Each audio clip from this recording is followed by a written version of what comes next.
அஸ்ஸலாமு அலைக்கும் வரஹ்மத்துல்லாஹி வபரகாத்துஹு. அன்பிற்கினிய சகோதர சகோதரிகளே, அல்லாஹுடைய மாபெரும் கிருபையினால் ஈதுல் அல்ஹா என்கின்ற ஒரு பெருநாளை நாம் கொண்டாட இருக்கின்றோம். தமிழில் சொன்னால் தியாகத் திருநாள். இந்த தியாகத் திருநாளுடைய முக்கியமான அம்சமே குர்பானி கொடுப்பது தான். இந்த அமல் சரியாக நிறைவேறிவிட வேண்டும் என்பதற்காகத்தான் இந்த வீடியோவை நான் பதிவு செய்கிறேன். இதை ஸ்கிப் பண்ணாமல் கடைசி வரைக்கும் பாருங்கள். முக்கியமான இந்த அமல் தொழுகையை போல் ஒரு நாளைக்கு 5 தடவை வர்றது கிடையாது. மாறாக ஆண்டுக்கு ஒரு முறை மட்டுமே நிறைவேற்றக்கூடிய இந்த அமலை நம்ம சரியாக செஞ்சிடணும். இதனுடைய நியத்து, துவா இதையெல்லாம் நான் சொல்லியிருக்கிறேன். இதை கேட்டு இந்த மாதிரி அமல் செய்யுங்க. இன்ஷா அல்லாஹ் நம்முடைய குர்பானி நிறைவேற ஒரு காரணமாக அது அமைந்துவிடும். இது வரைக்கும் நம்ம சேனலை நீங்கள் சப்ஸ்கிரைப் பண்ணலைன்னா சப்ஸ்கிரைப் பண்ணுங்கள். இந்த வீடியோ பிடிச்சிருந்தா உங்களுடைய மேலான கருத்துக்களை இந்த வீடியோவில் கமெண்ட்டில் சொல்லுங்கள்.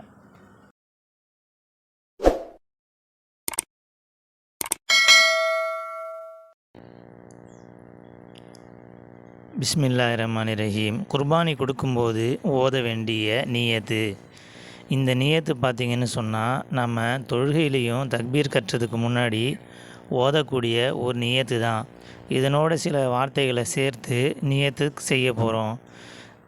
இன்னி வஜ்ஜஹது வஜ்ஹிய லில்லதி ஃபத்தர சமாவாதி வல்லரல ஹனீஃபம் வமா அனா மினல் முஷ்ரிகீன்.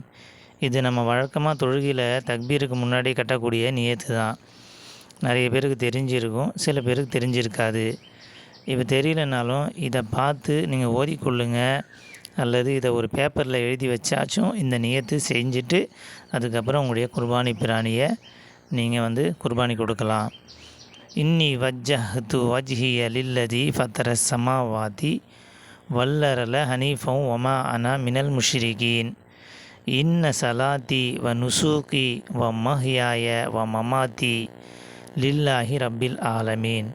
இன்ன சலாத்தி வ நுசூகி வ மஹ்யாய வ மமாத்தி லில்லாஹி ரப்பில் ஆலமீன்.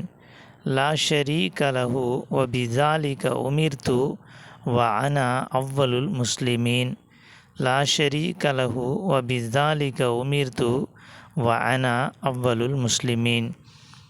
இதுதாங்க நியத்து. இதை நான் 3 பகுதியாக பிரித்து உங்களுக்கு கொடுத்துருக்கேன். ஆனால் நீங்கள் ஓதும்போது ஒரே மாதிரியாக ஓதிக்கொள்ளுங்க. இன்னி வஜ்ஜஹது வஜ்ஹிய லில்லதி ஃபத்தர சமாவாதி வல்லரல ஹனீஃபம் வமா அனா மினல் முஷ்ரிகீன்.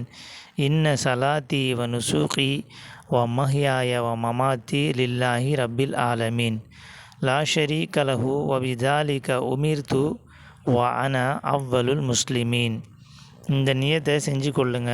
இதனுடைய பொருள் பார்த்திங்கன்னு சொன்னால் ரொம்பவும் அற்புதமான பொருள்.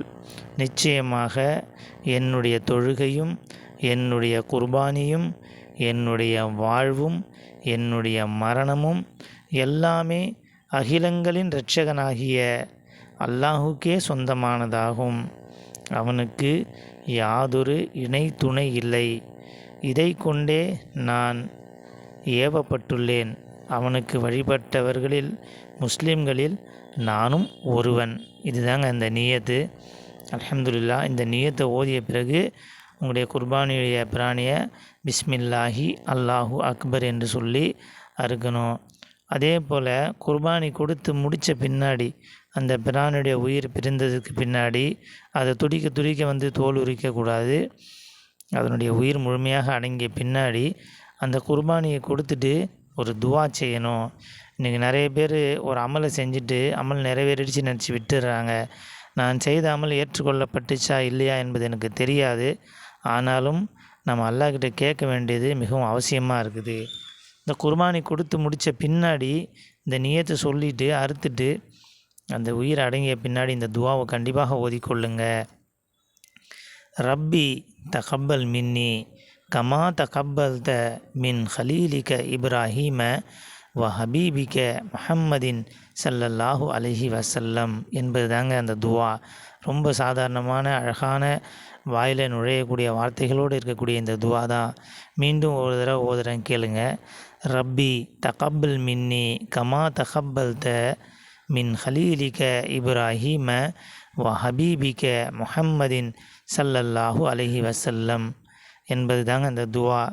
இதனுடைய பொருள் என்னன்னு பார்த்தீங்கன்னு சொன்னால், யா அல்லாஹ், உனது கலீல் இப்ராஹீம் அலைஹிஸ்ஸலாம் அவர்களது குர்பானியையும் உனது ஹபீபாகிய முஹம்மது ஸல்லல்லாஹு அலைஹி வஸல்லம் அவர்களின் குர்பானியையும் ஏற்றுக்கொண்டது போல எனது குர்பானியையும் ஏற்றுக்கொள்வாயாக என்ற துவாவை நிச்சயமாக நம்ம ஓதிக்கொள்ளணும்.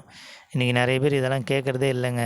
அறுத்து விட்டுட்டு அதுக்கப்புறம் உரிக்கிறவரை பிடிச்சி இது பண்ணிகிட்டு இருக்கோம். எதை செய்யணுமோ நம்ம அதை செய்கிறதில்ல. அசலில் இதுதான் உண்மை. இதுக்கு பின்னாடி எவ்வளோ பெரிய சம்பவம் இருக்குது. இன்னும் நம்ம கேட்குறோம், யா அல்லாஹ், உனது கலீல், உனது நேசன், உனது நேசர் இப்ராஹீம் அலைஹிஸ்ஸலாம் அவருடைய குர்பானியை எப்படி ஏற்றுக்கொண்டியோ அப்படின்னு அந்த வார்த்தையை சொல்லும்போது அல்லாஹ்வுக்கே உள்ளம் கரைஞ்சிருங்க. அப்படிப்பட்ட ஒரு வரலாற்று நிகழ்ச்சி அந்த இடத்துல நடந்தது. தன்னுடைய மகனையே அறுக்க துணிந்த அந்த நிகழ்வு அங்கே ஞாபகம் ஊட்டப்படுது. இதை மனசில் வச்சு அல்லாட்ட கேட்கணும், ரப்பே, நீ எப்படி இப்ராஹீம் அலைஹிஸ்ஸலாம் அவருடைய குர்பானியை ஏற்றுக்கொண்டாயோ அதே போல் முஹம்மது ஸல்லல்லாஹு அலைஹி வஸல்லம் உன்னுடைய ஹபீப் அவர்களின் குர்பானியையும் ஏற்றுக்கொண்டாயோ அதே போல் என்னுடைய குர்பானியையும் ஏற்றுக்கொள்வாயாக என்பதாக துவா செஞ்சுட்டு அதுக்கப்புறம் நீங்கள் என்ன செய்யுங்க, அந்த அமலை முடிக்கணும். அல்லாஹு தாலா நம்ம எதை சொன்னோமோ கேட்டோமோ அதை விட அதிகமான முறையில் அமல் செய்யக்கூடிய பாக்கியத்தை உங்களுக்கும் எனக்கும் அகில உலக மூமின்களுக்கும் முஸ்லிம்களுக்கும் தந்தருள் புரிவானாக. ஆமீன். அஸ்ஸலாமு அலைக்கும் வ ரஹ்மத்துல்லாஹி வ பரகாத்துஹு.